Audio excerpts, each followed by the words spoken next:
पंच परमेष्टि भगवान की जय हो। सभी को सादर जय जिनेन्द्र। आज जैन सिद्धांत प्रवेशिका प्रतियोगिता की 11वीं क्लास है। प्रश्न क्रमांक 149 से 165 हम पढ़ने जा रहे हैं। हमने अभी तक जो देखा वो द्रव्य गुण पर्याय था। अब कर्मों का चैप्टर का ये दूसरा क्लास है, 10th और 11th अभी समझ लो। हम कर्मों के चैप्टर में क्या सीखे अब उसको रिवाइज करते हैं। देखो, हम अनादि से जेल में हैं।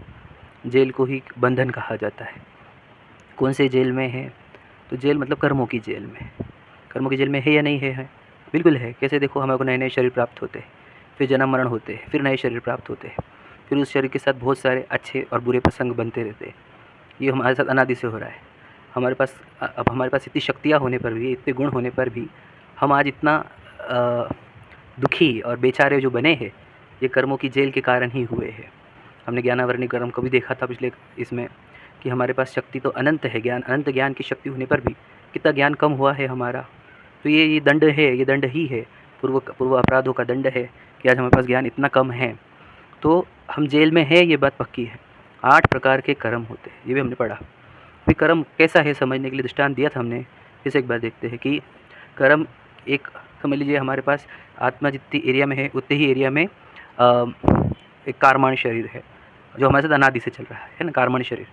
उस कार्बन शरीर का उसको कैसे समझेंगे हम? एक पानी की टंकी की तरह समझो। उसमें क्या होता है, ऊपर से पानी निरंतर भर रहा है, टाँकी भर रही है, और उससे नीचे आउटफ्लो भी हो रहा है, निरंतर पानी बाहर भी जा रहा है।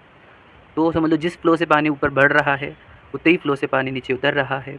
इसलिए टाँकी जो की त्यों बनी हुई है, ना वो फुल होती है ओवरफ्लो, ना वो खाली होती है ना। ये यानी मतलब क्या हो रहा है? देखो, वो कार्बन शरीर की टंकी है, उसमें क्या हो रहा है, नए कर्म वापस भर रहे हैं। कैसे कर्म भरते हैं इसके अंदर? राग द्वेष परिणाम से, अपन पढ़े हमने, राग द्वेष परिणामों से कार्बन वर्गणाएँ कार्बन शरीर में बनती है ना। ये हमने पढ़ा है, पिछले परीक्षा में भी दिया हमने।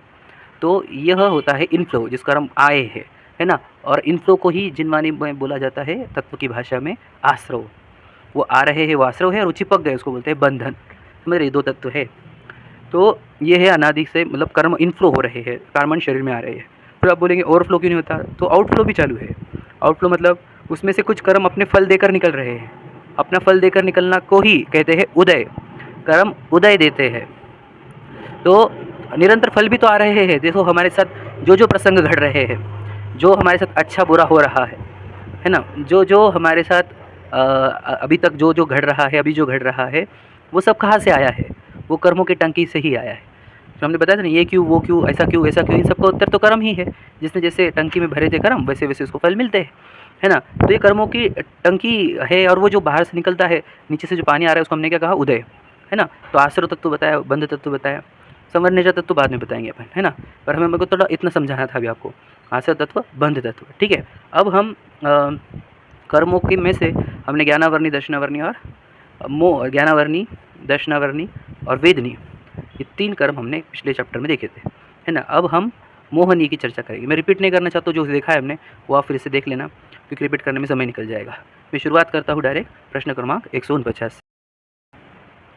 मोहनीय कर्म किसे कहते हैं? उत्तर: जो कर्म आत्मा के सम्यक्त्व और चारित्र गुण को घातता है उसे मोहनीय कर्म कहते हैं। देखो, एक कथन शैली ये भी है जिनवानी की कि कर्म की सेना है। कितनी सेना है? वह बहुत अनंत कार्बन वर्गना है ना, तो कर्मों की सेना बहुत बड़ी है। तो इन कर्मों की सेना मतलब अपोनेंट जो हमारे राज्य पर लड़ाई पे उन्होंने चढ़ाई कर दी है, तो इन कर्मों की सेना का सेनापति कौन है? तो वो है मोहनीय कर्म। और उसमें भी दर्शन मोहनी जो अभी हम पढ़ेंगे वो है कर्मों की सेना का सेनापति। मतलब सेनापति क्या? जिसके इशारे पर पूरी सेना काम करती है, जिसके हारने पर पूरी सेना थोड़े दिन में हारती ही है, और जिसके रहने पर बाकी की सेना कितनी भी मरी, तभी जब तक सेनापति जीवित है युद्ध चलता ही रहता है, सामने वाला जीत भी सकता है। इसलिए सबसे पहले अगर युद्ध जीतने हैं तो सेनापति को डाउन करना पड़ता है। तो ये सेनापति की चर्चा हम प्रारंभ कर रहे हैं कि कर्म क्या है, मोहनीय कर्म क्या करता है। देखो, उसका नाम है मोहनीय।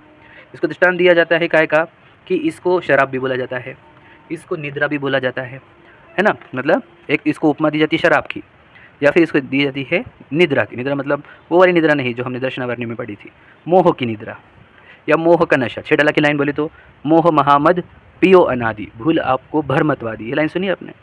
और फिर बारह भावना की बात करें तो वहाँ पे लिखा है मोहनिंद के जोर, जगवासी घूमे सदा, कर्म चोर चहु और, सर्वस लूटे सुध नहीं।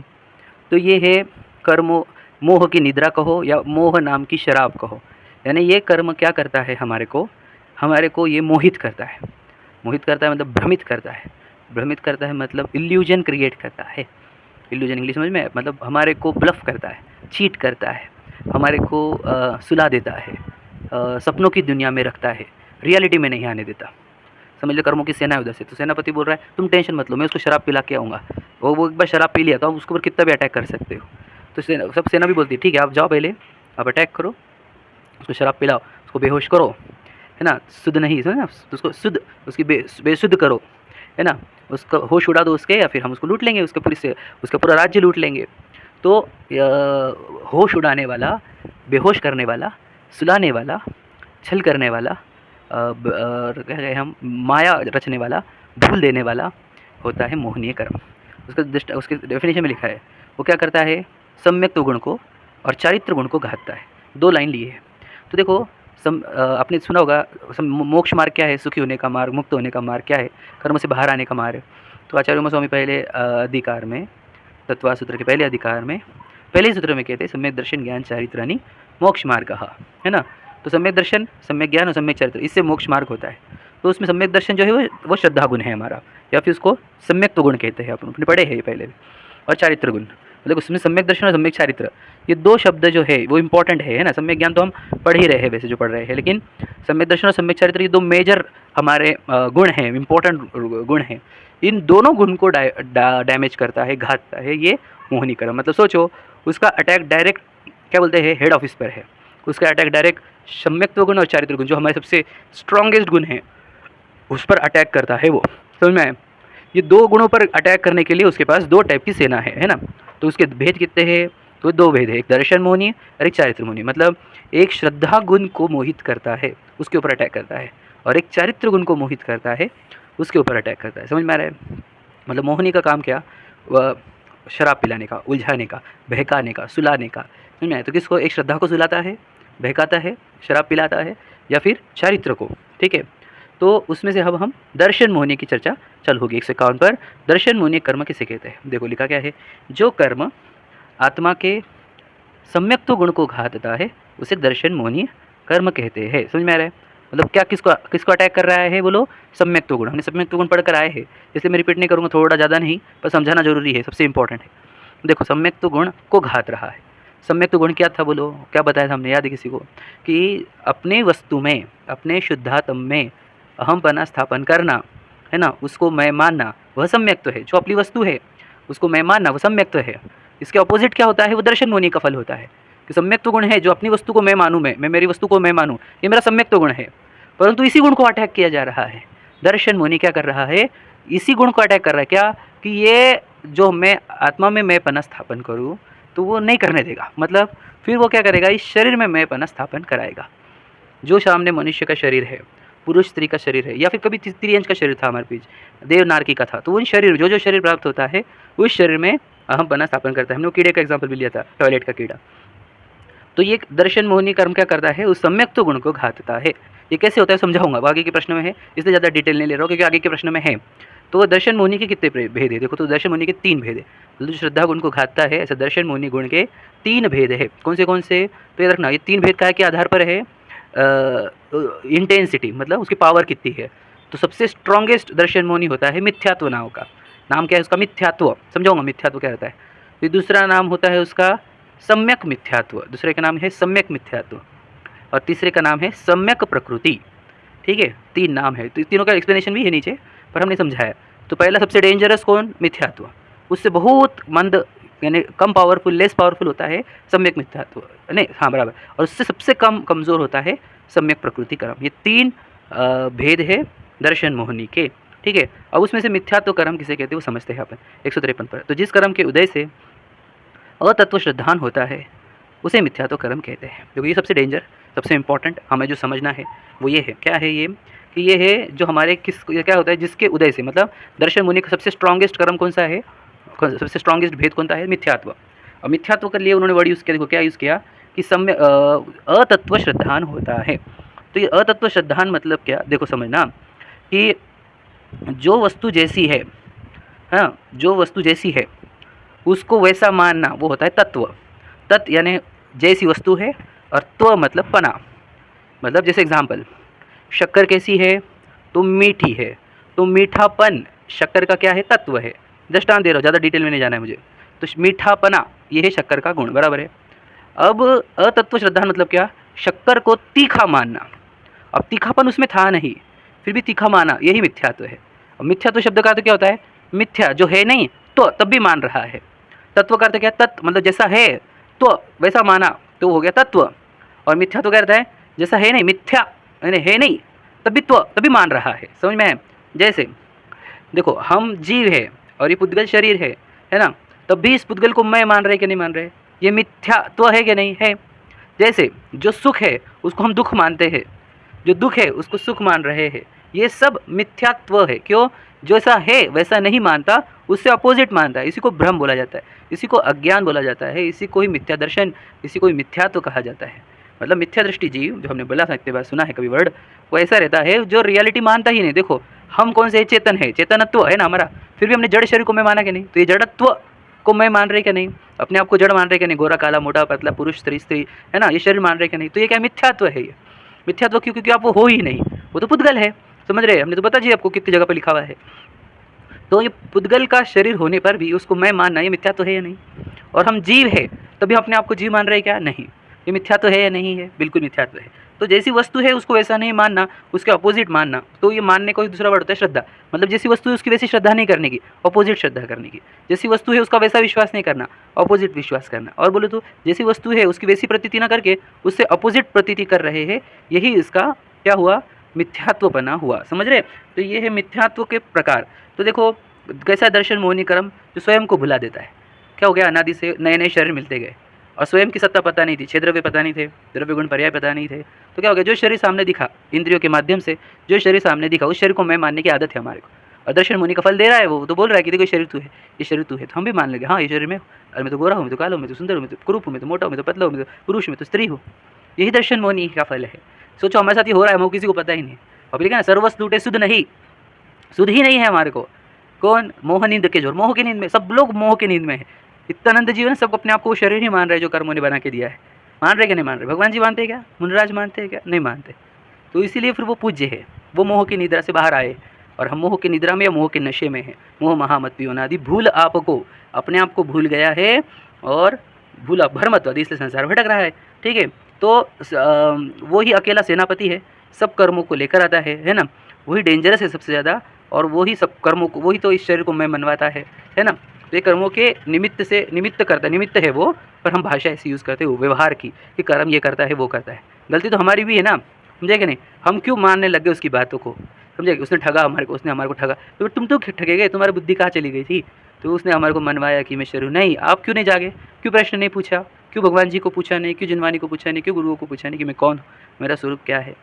तो दर्शन मोहिनी के मिथ्यात्व नाम की प्रकृति सबसे डेंजरस होती है, जो हमारे को अपनी ही वस्तु भुला देती है और पराई वस्तु को मैं मानने को लगाती है। देखो ये मिट्टी हमारे, आप बोलोगे नहीं नहीं हम तो नहीं मानते कि मैं शरीर नहीं हूँ, तो मुझे बताओ, जब आप मुझे तो कुछ डेट आएगी एक, आज कल परसों 2 साल बाद 10 साल बाद 20 साल बाद, शरीर यहाँ पर रहने वाला है कि नहीं रहने वाला है, जलने वाला है या नहीं जलने वाला है, फिर आप कहाँ चले गए, आप शरीर हो। तो जहाँ देह अपनी नहीं लिखा है ना, तो देह अपनी नहीं होती है, फिर अपने आप को क्यों मान रहे हैं, तो कौन मनवा रहा है, तो किसका फल है ये दर्शन मोहिनी का फल है। सोचो इतने अनंत जीव है ना, किसको तो भी लग रहा है कि मैं शरीर नहीं हूँ, क्योंकि सबको दर्शन मोहिनी का उदय चल रहा है। समझ रहे, इतने जीवों को, और इतने में से बचेगा कौन, वही जो मनुष्य बनेगा। समझ रहे, मतलब मुख्यता की बात करें, मनुष्य बने, जिन्हें धर्म को प्राप्त करे, जिन्हें भगवान को प्राप्त करे, जिनवानी पढ़े, ये स्वाध्याय करे, सिर्फ प्रतियोगिता नहीं, जो सीखने के लिए पढ़े, जो सीखेगा, जो समझेगा, उसको ही ये पता चलेगा कि मैं ये शरीर नहीं, मैं आत्मा हूँ, मैं जीव तत्व हूँ, मैं शरीर नहीं हूँ। समझ में आए। तो मिथ्यात्व कर्म यानी दर्शन मोहिनी तब नाश होगा, तो जो प्रकट होगा उसको बोलते हैं सम्यक दर्शन, और जब सम्यक दर्शन हो गया तो सम्यक ज्ञान, सम्यक चरित्र आएंगे ही। समझ रहे। तो सबसे बड़ा डेंजरस कर्म, अब देखो अब होता क्या है, उसने हमारे को शराब पिला दी, खुद को शरीर मनवा लिया, तो क्या मान लिया कि हम, ये मेरी पत्नी है, ये मेरा बच्चा है, ये मेरा पति है, ये मेरा घर है, ये मेरी गाड़ी है, ये मेरे मित्र है, ये मेरे ये है, मेरे वो है, मेरे वो है, मेरे वो है, मुझे घूमना है, मुझे खाना है, मुझे पीना है, मुझे सुंदर दिखना है ना। सोचो कितने भ्रम क्रिएट हुए बाद में, सिर्फ एक भ्रम खड़ा होने पर। ऐसा बोलते हैं पहला घड़ा जिसने उल्टा रखा कि मैं शरीर हूँ, तो उसके पूरे घड़े उल्टे ही रखे जाएंगे, एक भी घड़ा सीधा नहीं रखा जा सकता। और जिसने पहला घड़ा सही रखा कि मैं जीव हूँ, मैं शरीर नहीं हूँ, तो उसके पूरे घड़े घड़े मतलब हंडे पानी के है ना जो रहते हैं, सीधे सीधे रखे जाएंगे क्योंकि पहला सीधा रखा है। तो सोचो हमारा पहला सीधा है कि उल्टा है, पहला ही गलत है कि मैं कौन हूँ। समझ लीजिए, मुझे समझ लो कि पुरुष का शरीर है तो मुझे पत्नी चाहिए, मुझे पत्नी चाहिए। स्त्री का शरीर, मुझे पत्नी चाहिए। अरे तुम हो ही नहीं ये पुरुष स्त्री शरीर, मनुष्य ही नहीं है हम। समझ रहे कि नहीं? ये भगवान जी बता रहे, मेरी बात थोड़ी है, मैं आपको क्या बताऊँ, है कि नहीं? आपको तो हर जगह बता देंगे, हज़ारों लाखों जगह बता देंगे कि भगवान जी हमारी प्रतिमा, हमारे को हर एक प्रतिमा उपदेश दे रही है कि हम इस देह के भीतर जी द्रव्य है। समझ में आ रहा है? दर्शन मुनि के ऊपर बहुत चर्चा करी, मिथ्यात्व कर्म के ऊपर बहुत चर्चा करी। मिथ्यात्व का अर्थ क्या? जो है नहीं वो मनवाने को लगाता है, यानी मैं पुरुष स्त्री नहीं हूँ, मनुष्य नहीं हूँ, तो भी मुझे मनवाएगा। समझ में आ गया? ये कर्म से उत्पन्न शरीर, उसको मैं मानने को लगाएगा। ये चीज़ें आसपास की जो मेरी नहीं, उसको मैं मेरी मानने को लगाएगा। ये होता है दर्शन मुनि का फल। मतलब भ्रम, पूरा अज्ञान में रखे, भ्रम में रखे, भुला दे स्वयं को, उसको ही दर्शन मुनि कर्म कहते हैं। इसमें मिथ्यात्व नाम का। अब ये मिथ्यात्व इतना डेंजरस होता है कि देखो ये क्या करता है कि वो यहाँ से मैंने देखना उसका वो कितने वो मतलब उसको सबसे डेंजरस क्यों कहा गया, क्योंकि उसका समझ लेना वो अनादि से हमारे साथ चल रहा है। वो एक समय के लिए भी आज तक रुका नहीं है। समझ रहे? वो रुकेगा कभी? जब हम सम्यक दर्शन प्राप्त करेंगे, जब हम अपने आप को पहचानने का प्रयत्न करेंगे तो वो रुकेगा। ठीक है? तो इतना मिथ्यात्व का चर्चा हुई, बहुत बड़ी है चर्चा लेकिन इंपॉर्टेंट थी, उसके ऊपर बहुत बोला जा सकता है, समय कम है। ठीक है? देखो अब दूसरा है प्रकृति, उसके आगे की है सम्यक मिथ्यात्व। देखो नाम क्या है इसका, सम्यक मिथ्यात्व। दो नाम क्यों आए? क्योंकि इसके अंदर दोनों गुण हैं। मतलब क्या लिखा है? जिस कर्म के उद्देश्य जीव को मिश्रित परिणाम होता है, अर्थात जो परिणाम ना तो सम्यक रूप है और ना मिथ्यात्व रूप, मतलब दोनों अंश है उसके अंदर, सम्यक का भी और मिथ्यात्व का भी। तो फिर जब दोनों मिले हुए हैं तो सम्यक भी नहीं बोल सकते और मिथ्या तो भी नहीं बोल सकते कि ना धड़, तो बोलते हैं ना इधर का ना उधर का, ना सम्यक तो का ना मिथ्यात्व का। तो इसको कहते हैं इसको सम्यक मिथ्यात्व कर्म कहते हैं। इसको और एक नाम है मिश्र मोहनीय, ये भी प्रकृति का नाम है उसके, और या फिर सम्यक प्रकृति भी कहते, सम्यक मिथ्यात्व प्रकृति, यानी सम्यक मिथ्यात्व कर्म, सॉरी सम्यक मिथ्यात्व कर्म नाम क्या होगा, बस उसमें दोनों नाम ऐड कर लेना, सम्यक और मिथ्यात्व। ये थोड़ी कमज़ोर होती है, मिथ्यात्व से तो बहुत कमज़ोर होती है, मतलब इतनी स्ट्रांग नहीं रहती है, क्योंकि उसमें मिक्स आया ना, सम्यक तो कुछ आया ना थोड़ा बहुत, इसलिए ये बहुत कमज़ोर कर्म है मिथ्यात्व से। मिथ्यात्व सबसे स्ट्रांग, एकदम स्ट्रांग, इतना डेंजर कि अनंत काल से चलते रहता है, किसी को पता ही नहीं चलता कि मैं जीव हूँ, और अच्छे बड़े लोगों को भी नहीं समझ में आता है ना, कि मैं जीव हूँ, मैं शरीर नहीं हूँ। शरीर को ही प्रसिद्ध करने के चक्कर में थे, शरीर की सुंदर सुंदर फोटो निकालने के चाहते, शरीर को बड़ा बनाने का, शरीर की प्रशंसा करवाने की रहती, तो ये बहुत दिक्कत है। मिथ्यात्व बहुत दूर तक जाता है ये, है ना। हम लिखा है मुनिव्रत धार अनंत बार, हमने पढ़ी शेडाला में, ग्रीवक उपजायो पे निज आत्म ज्ञान बिना सुखलेश न पायो, है ना। हमने अनादि से खुद को ही नहीं जाना है, मिथ्यात्व कर्म का उदय चलता रहा। ठीक है, अब आगे बढ़ते हैं। कौन सा अगला कर्म है? सम्यक प्रकृति नाम है इसका। सम्यक, देखो सम्यक है, मिथ्यात्व आया के वर्ड नहीं आया। तो जिस कर्म की वजह से सम्यक्त्व गुण का समूल घात तो नहीं होता, मतलब क्या समूल, मतलब जड़ से उखाड़ता नहीं है सम्यक्त्व को, मतलब वो सम्यक्त्व को बनाए रहने देता है, मतलब वहाँ पे सम्यक्त्व तो रहेगा लेकिन थोड़ा दोष उत्पन्न होगा, मतलब थोड़ी सी मलिनता रहेगी, तो मलिनता को नाम दिया चलमल अगाढ़। ये छोड़ दीजिए, नाम याद रखना चलमल अगाढ़, इसको कोई डिटेल समझनी नहीं है हमारे को, इतना समझना चलमल अगाढ़। ये दोष उत्पन्न होंगे लेकिन उसका सम्यक तो बना रहेगा, मतलब वो कमज़ोर, इतनी दर्शन होने की इतनी कमज़ोर प्रकृति है कि उसका उदय भी रहा, वो फल भी देता रहा, तभी सम्यक तो बना रहेगा, सम्यक तो छूटेगा नहीं। यह होती है सम्यक प्रकृति कर्म। समझ में आए किसकी प्रकार हो गई? ये दर्शन मुनि के 3 प्रकार हमने पढ़ लिए, समझ में आए। तो ये कर्म कैसे है? जो हमारे को अपनी वस्तु भुला देंगे, हमारे को ही मनवाएंगे शरीर हो, यानी रखना मिथ्या तो कर्म को दे, तो मुझे लगेगा कि मैं विशाल हूँ, मैं लड़का हूँ, मैं पुरुष हूँ, मैं स्त्री, फिर लड़की का शरीर रहा तो मैं स्त्री हूँ, फिर नारकी का शरीर रहा तो मैं नारकी हूँ, देव का शरीर मैं देव। तो मैं ऐसे ही अनादि से करते आए हैं। तो मैं तिरंज का शरीर है तो मैं पेड़ का शरीर है तो मैं पेड़ हूँ, ऐसा करते कि नहीं करते? अनादि से करते आए हैं, दर्शन मुनि का ही फल है ये मिथ्यात्व कर्म, सबसे डेंजरस वो। और बताओ आपको, आज तक हमारे को सम्यक प्रकृति, सम्यक मिथ्यात्व वाला, सम्यक प्रकृति को उदय आया भी नहीं, क्योंकि हमने सम्यक तो अगर प्रकट किया नहीं, तो अभी डिटेल है, ज़्यादा नहीं जाता हूँ मैं, तो वो भी नहीं हमारे पास अनादि से मिथ्यात्व ही इतना डेंजर वाला, समझ लेना। हमारे पास अभी तो मिश्र मोहिनी की प्रकृति भी नहीं है, सम्यक मिथ्यात्व वाली, और सम्यक प्रकृति भी नहीं है, मिथ्यात्व ही है अनादि से हमारे पास। ठीक है, अब आगे बढ़ते हैं हम। तो चारित्र मोहिनी कर्म किसे कहते हैं? तो जो कर्म आत्मा के चारित्र गुण को घातता है उसे चारित्र मोहिनी कहते हैं। देखो चारित्र गुण मतलब क्या रहता है? चारित्र का अर्थ होता है स्थिरता, टू बी स्टेबल एट, समझ में आ गया?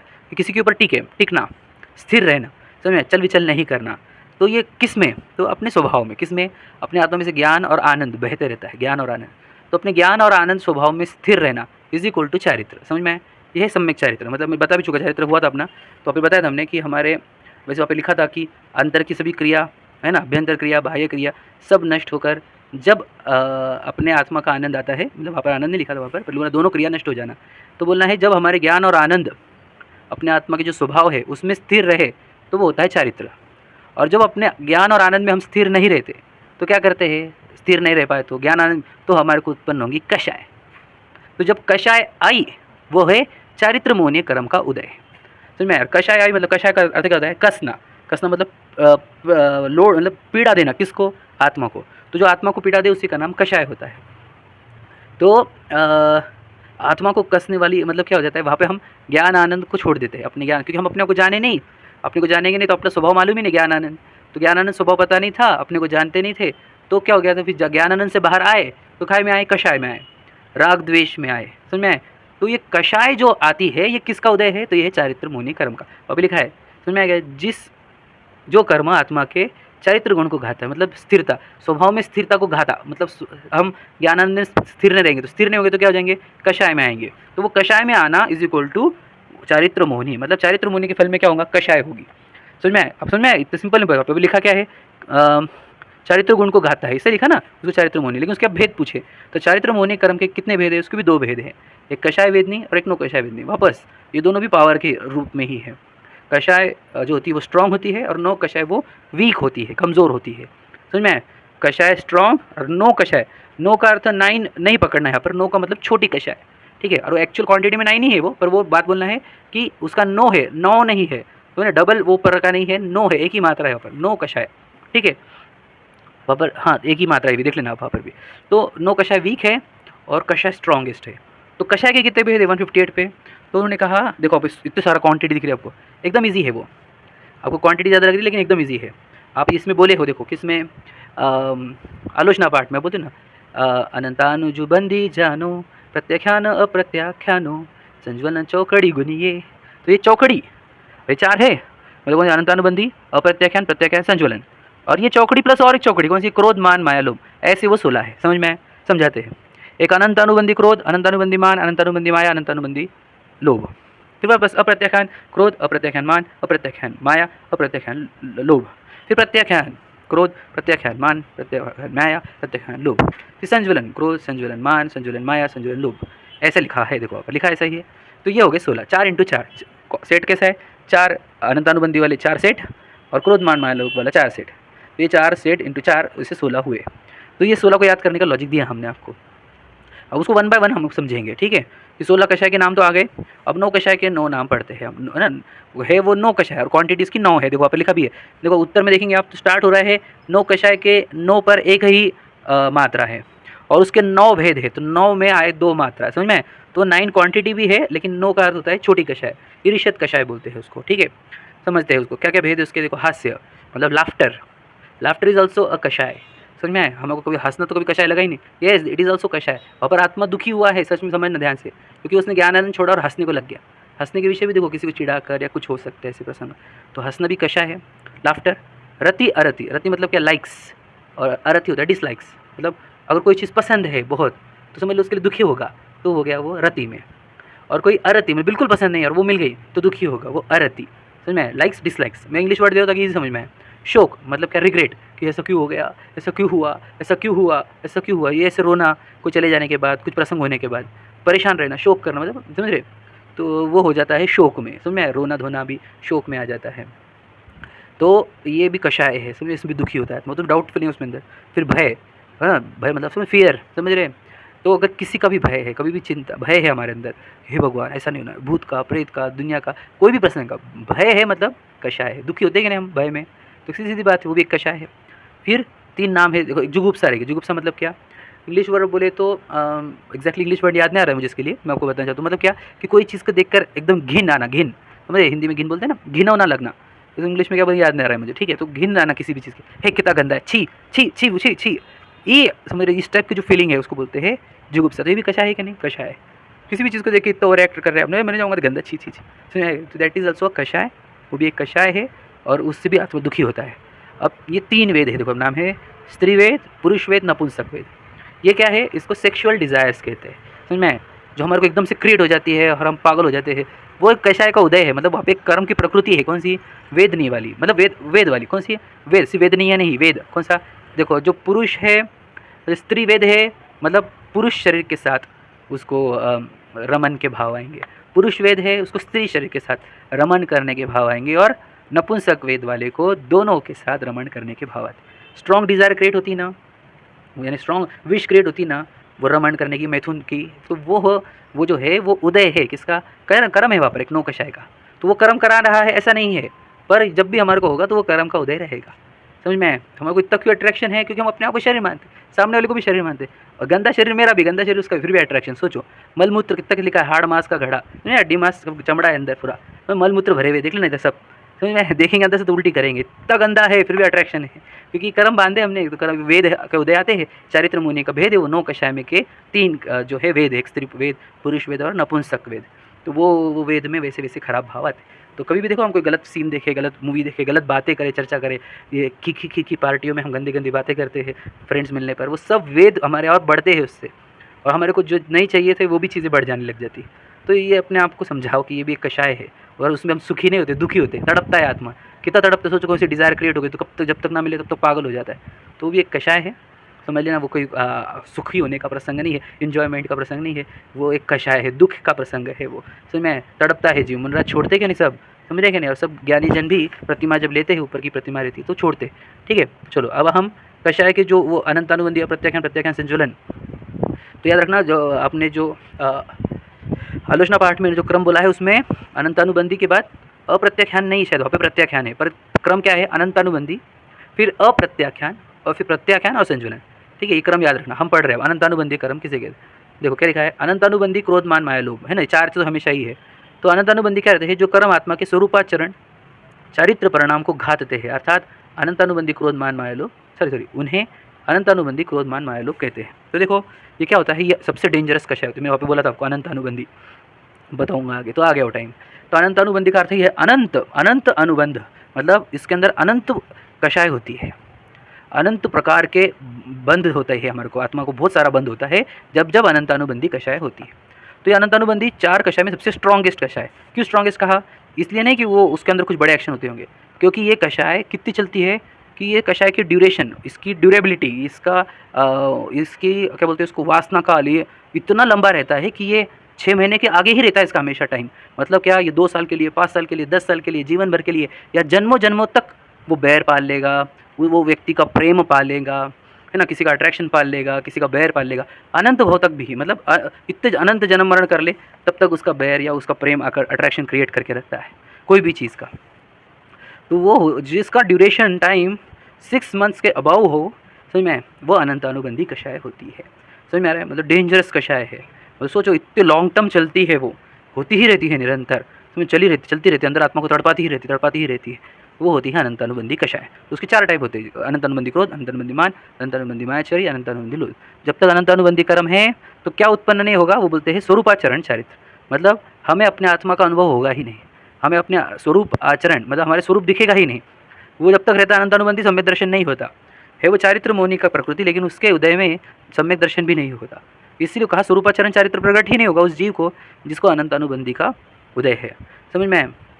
तो स्वरूपाचरण चारित्र क्या होता है, तो हमने बताया था वहाँ पे भी, चतुर्थ गुणस्थान से प्रारंभ होकर वो तो आगे हर एक गुणस्थान में, मतलब आगे की सभी चारित्र में स्वरूपाचरण चारित्र बैठा हुआ ही रहता है, ठीक है। अभी समझाते हैं आगे। अनंतानुबंधी समझा कि उसकी ड्यूरेबिलिटी कितनी है, 6 महीने से ऊपर, वो इस 100 भाव भी चलेगा, 200 भाव, हजारों लाखों भाव, करोड़ों भाव, अनंत काल तक भी चल सकता है, तो इतना डेंजर रहता है अनंतानुबंधी, समझ में, उसके मतलब, और वो अनंत बंधन होते हैं उससे, इतना डेंजरस होता है। अब हमारे को चल रहा है, याद रखना, जो जीव अपने को पहचानते नहीं है, अपने आप को समझ लो, मैं अपने आप को जीव नहीं पहचानता, तो मैं अपने आप को शरीर मानूंगा, ये शरीर मानूंगा तो मुझे एक कोई भी चीज़ का अट्रैक्शन इतना क्रिएट होगा, ऐसा लगेगा जिंदगी भर मेरे साथ ही रहेगी, जन्म जन्म तक रहे, 7 जन्मों तक मेरे साथ रहे, तो सोच लो अनंतानुबंधी कर्म बांध रहे हो, इतना डेंजर है, याद रखना। हम तो भगवान जी के मंदिर में जाके भी ये भावना रखते कि ये पति मिले, ये पत्नी मिले, ये अरे तुम पता नहीं अनंतानुबंधी कर्म बांध रहे हो, विचार करना, मुझे ज़्यादा बोलना नहीं, आप समझ गए होंगे मेरा इशारा क्या है, तो ऐसे भाव करो मत, अपन जीव है, अपने कुछ नहीं चाहिए, समझ में आए, कोई व्यक्ति नहीं चाहिए हमारे को, ज़्यादा व्यक्ति से बन जाओगे तो जन्म मरण साथ में करते रहोगे, समझ में आया क्या, ये बहुत ये कहानियाँ है ना, लक्ष्मण, समझ लो रावण और सीता कितने भाव से साथ में जन्म रहे थे, बहुत ऐसी कहानियाँ हैं, अब बताएंगे बाद में, समय नहीं हमारे पास। तो अप्रत्याख्यानावरण कर्म देखते हैं, उसका वापस वही है, जो कर्म आत्मा के देश चरित्र परिणाम को घातते हैं उन्हें अप्रत्याख्यानावरण कहते हैं। मतलब क्या, ये कषाय ऐसी रहेगी कि ये कषाय अंदर चलती रहेगी और इससे क्या होगा, आपको थोड़ा सा त्याग भी नहीं करते आएगा। उसका नाम है अ यानी थोड़ा सा, प्रत्याख्यान मतलब त्याग। थोड़ा सा भी त्याग करने में जो बाधा डाले उसको बोलते हैं अप्रत्याख्यानावरण। सुन लेना वापस एक बार, ठीक है, कि थोड़े से भी त्याग करने में बाधा डाल रहे हैं। मतलब अणुव्रत कितने रहते हैं, छोटे से रहते हैं। अणु नाम ही उसका अणुव्रत, हमने पढ़ा है पहले। तो अणुव्रत छोटे से होते हुए भी वो लेने नहीं दिया जा रहा है, अणुव्रत भी लेने, देश व्रत भी लेने दिए नहीं जा रहे हमारे को, अणुव्रत भी लेने नहीं दिए जा रहे हैं। तो देश व्रत लेने में जो अड़ता है, यानी हमारे को श्रावक के जो व्रत रहते हैं, प्रतिमाएं जो रहती है, वो लेने देने में भी हमारे अंदर एक कषाय उत्पन्न होती रहती है। वो बोलती नको बाबा नको, नहीं मेरे से नहीं होते, मेरे से नहीं होते, मेरे से नहीं होंगे, मेरे को नहीं होंगे, वो मेरे से नहीं बचता। ये जो अंदर चल रहा है ना, वो कषाय है, वही तो नियम नहीं लेने दे रही है। इतनी से नियम लेने जा रहे हमारे से, क्यों? तो वो है अनंत अप्रत्याख्यानावरणी कर्म का उदय। तो मैं अनंत अनुबंधी वाला भी नहीं ले सकता। और समझ लो, आप बोलेंगे कि हम तो कितने मिथ्या दृष्टि जीवों को या कितने लोगों को नियम लेते हुए दिखे। वो नियम रियल में नहीं आए हुए, भाव अंदर से, भावों में कषाय उत्पन्न कम नहीं हुई है। वो तो किसी को देख कर ले ली है, किसी को देख कर, किसी के फोर्स में, किसी ने बोला ले लो तो ले लिया, किसी को देख कर, कभी प्रसिद्धि के लिए। तो वो वाले नियमों को नियम नहीं बोला जाता। अंदर से उस कषाय यानी वो टूट जाना, उसका रस टूट जाना, आत्मा में से रस टूटना, और फिर नियम सहज अपने आप आ जाना, अपने आप पलना, सहज रूप से पलना, उसको कहते हैं कि त्याग हुआ, है ना। देखा देखी, किसी के देखा देखी त्याग कर लेना, ख्याति लाभ पूजा के लिए त्याग कर देना, कोई कंपटीशन में त्याग कर देना, किसी के फोर्स में त्याग कर देना, उसको त्याग नहीं बोला। बाहर से शरीर से त्याग कर रहे हो, आत्मा से त्याग करना होगा, समझ में आया? तो अप्रत्याख्यानावरण के उदय में हमारे से इतना सा भी त्याग नहीं होगा, वही तो उस कर्म का फल होता है। इतना सा भी त्याग नहीं होने देगा, वो अंदर से कुछ भी छूटेगा नहीं, अंदर से सब बने रहेंगे। मेरे से छूटता, ये भी छूटता, वो भी नहीं छूटता, वो भी नहीं छूटता, ऐसी कषाय अंदर चलती रहेगी। भले अपने आप को पहचान भी ले, तब भी थोड़ी सी कषाय रह जाती है। उसका ही नाम अप्रत्याख्यानावरण कषाय है। तो मैं उसके 4 प्रकार होते हैं। अप्रत्याख्यानावरण के भी क्रोध मान माया लोभ रहते हैं। तो मैंने जो चौथे तो गुणस्थान बढ़ती रहते हैं, वो 5 गुणस्थान उनको क्यों नहीं आता? अभी गुणस्थान जन दो, अभी चैप्टर नहीं खोलेंगे हम, बोलना है चलो, हाँ नहीं बोलता हूँ, वो कठिन हो जाएगा। अब आगे, प्रत्याख्यानावरण क्रोध मान माया लोभ किसे कहते हैं?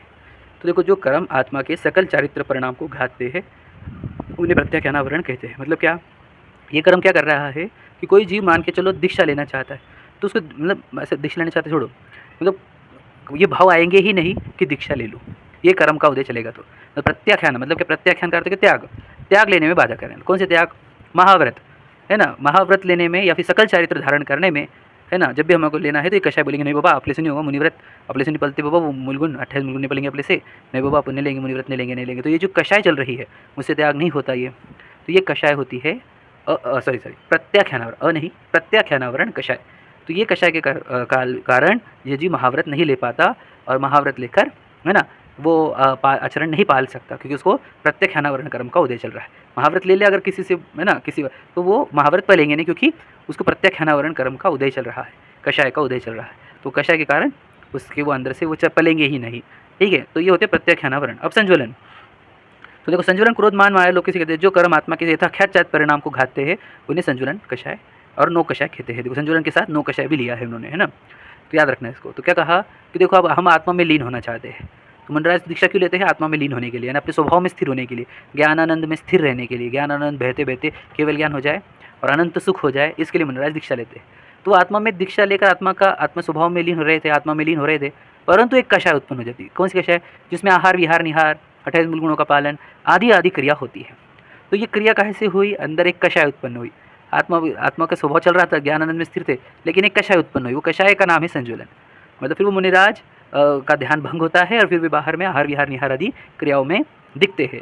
तो ये जो आहार विहार निहार में रहते हैं मुनिराज, तो एक्चुअल में कषाय है, वो संज्वलन वाली सबसे छोटी है। अब इसके में अभी वो भी बता सकता था कि लकीर के बेस पर भी बताया जाता है इसको, मैंने बताया ही नहीं आपको, चलो मैं बता देता हूँ शॉर्ट में भी 1 मिनट बाद, कि मुनिराज को ये भी बारीक सी कषाय होती है। फिर ये आहार विहार निहार हो गया उनका, तो फिर वापस आत्मा में लीन हो जाते हैं, ठीक है। फिर आत्मा से बाहर आ जाते हैं कषाय उत्पन्न होने पर, फिर आहार विहार आदि अपनी प्रक्रिया जो है, उनकी विधि है, जो उनकी चर्या है, वो पालन करते हैं और फिर वापस से आत्म ध्यान में लीन हो जाते हैं। ऐसे मुनिराज का जीवन होता है संजुलन कषाय। अब इनको ये भी बता देते, देखो अनंत अनुबंधी कैसी रहती है? जो 6 महीने के बाद, 6 महीने के से भी ज़्यादा उसकी ड्यूरेबिलिटी रहती है, वो अनंत अनुबंधी। अप्रत्याख्यानावरण कैसी रहती है? जो 15 दिन से ज़्यादा और 6 महीने के भीतर खत्म हो जाती है, उसको बोलते हैं अप्रत्याख्यानावरणी। और प्रत्याख्यानावरणी कैसी होती है? जो 48 मिनट यानी अंतर मुहूर्त के बाद शांत होती है, 48 मिनट के बाद से लेकर 15 दिन के पहले जो नष्ट हो जाए उसको बोलते हैं प्रत्याख्यानावरण। समझ में? अब वापस सुना होगा आपको वापस से। और संज्वलन ऐसी होती है जो अंतर मुहूर्त में ही खत्म हो जाती है। मतलब क्या? शुरू हुई और खत्म हो जाती है, शुरू हुई खत्म हो जाती है। इसको दृष्टांत भी दिया लकीर का। मतलब क्या? पत्थर की लकीर, अनंत अनुबंधी की सिर्फ पत्थर की लकीर, मतलब एक बार अगर अपने पहाड़ पर कोर दिया है ना, यानी शिलालेख कर दिया, तो कितने सालों तक रहता है? बहुत सालों तक। वो हो गया अनंत अनुबंधी। फिर अप्रत्याख्यानावरणी को कहा काय के ऊपर की? काष्ठ के ऊपर की। हाँ, काष्ठ मतलब लकड़ी के ऊपर अगर रखी थी तो वो कितने दिन रहेगी, तो ऐसे मान के चलो ऐसा कहा। तो प्रत्याख्यानावरण को कहा रेत के ऊपर की लकीर। रेत के ऊपर की लकीर रही तो हवा आती बाद वापस चली जाती ना, तो उसको रेत के ऊपर की, वालू के ऊपर की। और संज्वलन को कहा पानी के ऊपर की लकीर। तो इधर किया लाइन और इधर निकल गई, इतनी छोटी कषाय होती है। तो ये दृष्टांत भी दे दिया 4 कषाय के 4 है ना। तो ये लकीर से भी याद रखना, और दिन यानी टाइम कितना ड्यूरेबिलिटी है ये भी याद रखना, प्रश्न इसके भी आएंगे। ठीक है, अब आगे हो गई हमारी 4 प्रकार की कषाय बता दी, 9 कषाय बता दी। मोहनीय कर्म का चैप्टर पूरा हुआ। मोहनीय कर्म क्या कर रहा है? एक तो भुला दे रहा है स्वयं को, और कषाय भी उत्पन्न कर रहा है। मतलब सोचो, मतलब भुलाने का भी खुद को और अंदर तड़पाने का भी, ये काम करता है मोहनी। सबसे डेंजरस है वो, खुद को भुला भी दो और अंदर उसको कषाय डालते रहो, तड़पाते रहो, तो डेंजर। इसलिए 2 कर्मों को नहीं, दर्शन मुनि और चारित्र मुनि का नाश करे बिना मुक्ति नहीं होती। आपको पता है मोक्ष शब्द इससे भी बनता है, मोह क्षय। जहाँ मोह क्षय हो जाए, मोहनीय कर्म क्षय हो गए, समझ लेना मोक्ष हो गया। समझ में? मोह का नाश करना ही उद्देश्य है। मोह का नाश करेंगे तो अपने आप बाकी कर्म नाश होते हैं, याद रखना।